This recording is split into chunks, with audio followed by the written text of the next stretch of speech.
afi konkune ne nyina propro ene ye de ankatwa de awo no saa na se mu hyehye kakra nti ene ohome a hwemhwehwam a bamodin se wonsa beka bie na de atofie na obiade bi atwi ne sen DBS se mo amoye musisi dwa se estate houses ne ade no apartment fuei moda no musie na se ya moso amana anye kama obi twam wo hunu apartment ebe efe fa beto wonom na fa beda wo na beto nchansi ni bi na mo ankoboso na mboso ya bo sampada na animonyam abem mame man fro mo sisi a na ne mo nka ho asem 0240844444 winner big asu winner big ani wawini kufu 5 cedi per order 500 cedis mame ma code no star 920 star 66 hash prompt no flow na fe what ticket and also be download the winner big app or iPhone and Android phone na so website here www.winnerbig.com to ticket no ho na tibe yi na wadi na if you ada 1500 you better count to 500 na ansana ya san 2000 aka ho 1000 aka ho he ti se onya nimi enu bomu a na ye wa wo de na wo to dodo no na che se wudi Ghana Health Service dia to dwa se entontom bi aba tie nya hweye ne entontom no me mahunu bi da me di ho adanse a kire se bi aka me da na me abra me breye no na nyame adom holy exercise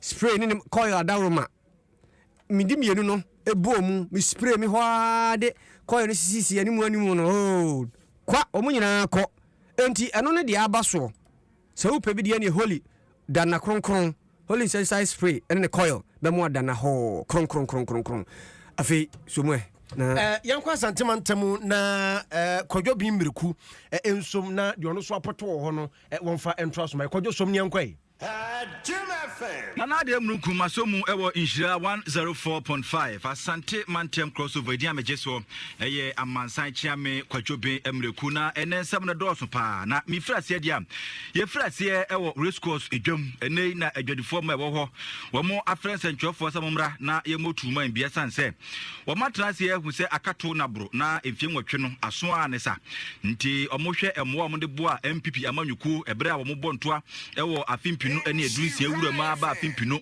ene aduno abatuo num a omatrase ye hu se niema nanka ombenya no emaye omuchemu se mprimprin so hwe race course a he ekwan pa edekọ ho asasamo yenum enye enokra mpo enkoda nche no se wo hwe omasetram wo ho a enam se bibia nu ho na emfutro nti omukọ ho na omubafia ase omukọ gala eno na omagya se mse da bi saade ne de omo enye ho kra na opanyina wono ene di emayanim ene ensantwofo ekasaye eye Mrs Christabel amwa se no kan Beya 8 years ni ena jodi form ma ye kai ti bom say ye betu ya ba e de ama MPP e bi say ye se ade ofi a oye enti ne to ya ba e de ma omo say de beya ye die ba omo so mo ti me twa omo ni ayedai ahweye na ye me se ye die ba ye no che say ye jodi form ma de omo fa ye nya hwe bibie ni ho krampo ye ka omo tie ene say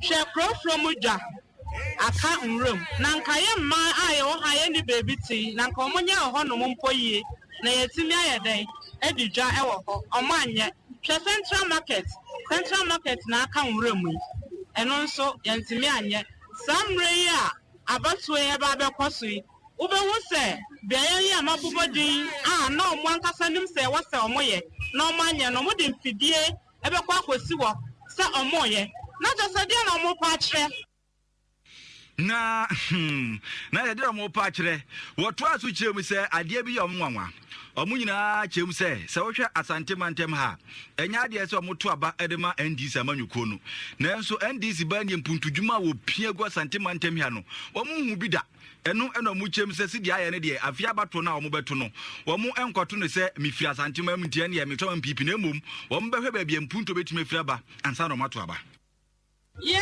nim se asantemai ha enya ade aye ye to ya ba edima NDC ye to ya ba enfama NDC na de ye no wonwane se bebi ye to ya ba enfama omo no omo so omo na omo de mpuntunjuma ebre ye wa Asante Regina ebi ni sai hejetia omo na omo si ye Kafo market omo na omo ye dai omo si ye Swase market omo ena omo si ye Atonso market omo anso ena omo ye dai esi ye na Ushasa niamanyi a omo aye ya sa wo trust na wo bisa me se e bia MPP omo baaye bia ade e na omo time ye ya me hu bi enye dey en kantreo enye obi e na be kantreo be bia obetu wa ba fo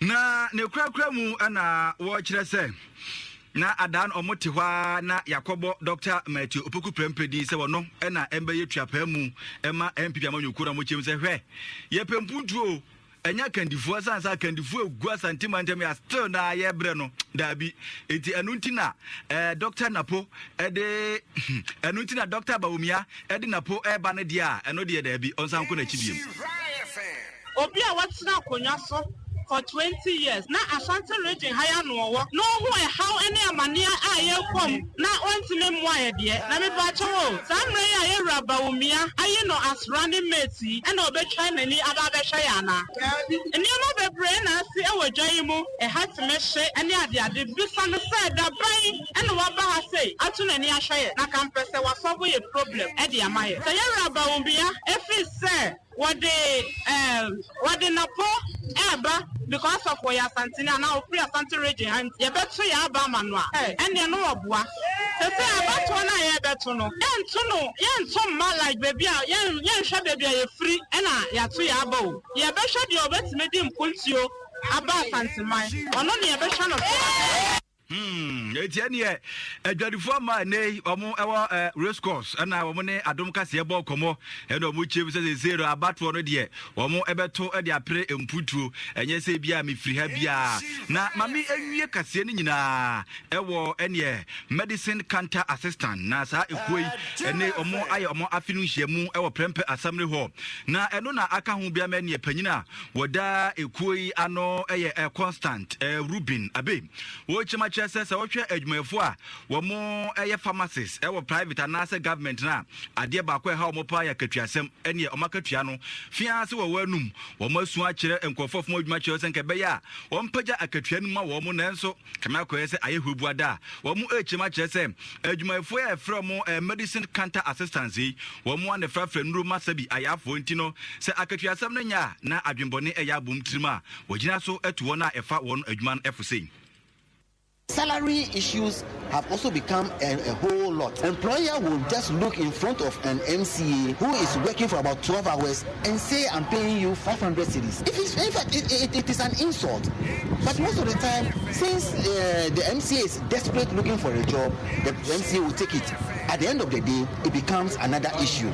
So we will employ the employers to please give us what we are due, so that at the end of the day, we all work together and then the work can go on. Because people's lives are in our hands when it comes to medicine dispensing. So when the MCA doesn't have the good mind and makes the smallest mistake, it becomes a problem. So we are pleading to employers to give the MCAs the right framework so that they can work effectively. Yadase enuano no amansanchi ame kwadwo bimriku na watwatum de amaye no na yaudons ewo adwunase Royal City team manager yaw mechia wose wotien dendenden na happy birthday we de mam tombos modi nipa edin do so ja bende happy birthday enkoma Emmanuel Mate saso na Mary nana ama Ishon also happy birthday sonkokra enko emma saso na belated enkoma Augustine Ka saso na Jasmine na Odoy Yasmin ono de ni Jane wo hunu eno na ma ka kire ono boko yeah.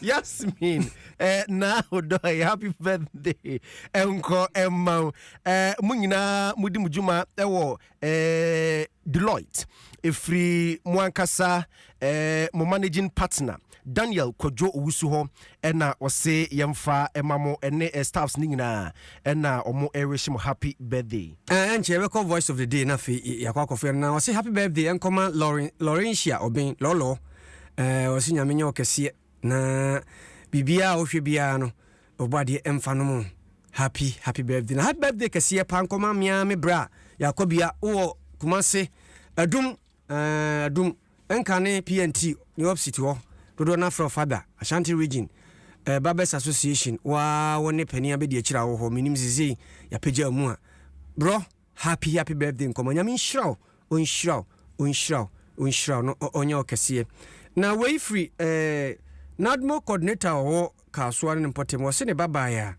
nyame de afi akane mfie ho na ye frɛ no nana ya hawa amwa Mavis nana ya hawa amwa o papa amwa we ye belated o se nyame o ma nkwatenteni ahodene na o ma wunyini enche free papa amwa ho coordinator Emma Nadmo ewo kaswan mpotemu na odi amawa voice of the day yemfa Emma bi obedi machi de se wo pa wale wo pa kwantuo wo pa djuma wadjuma se na pa djuma mama sole ho me na me pa djuma fa mam bibi ye o papa o de ngopa do bi no se we ba so pa heaven akwankwa de a etia me wo branch bi ofia wo fra na mame frekofi mame ofia broche US na ba me ne ba he obedi machi wa so oba se opa kwantuo aware ne sika sema e basane ade a hwe ebe hia ne papa wa bodam wo ba hia ne trafie wo de wo bebe sika wa meme ho pero o kire bla be pa heavy dankwa na meme ma wo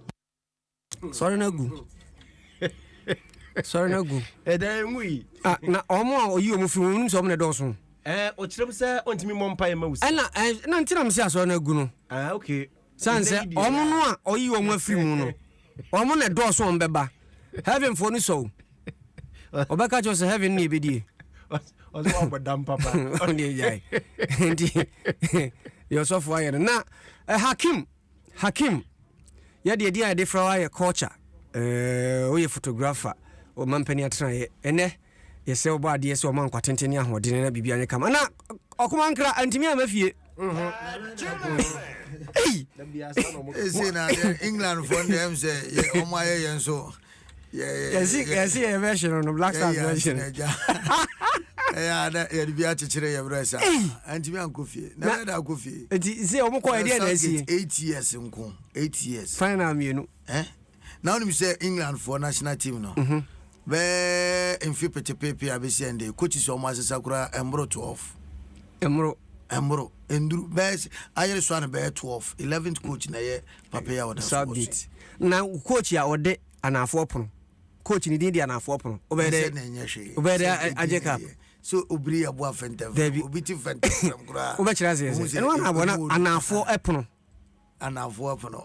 Southgate obri ti antimi ankofi antimi anko yesi da bia o me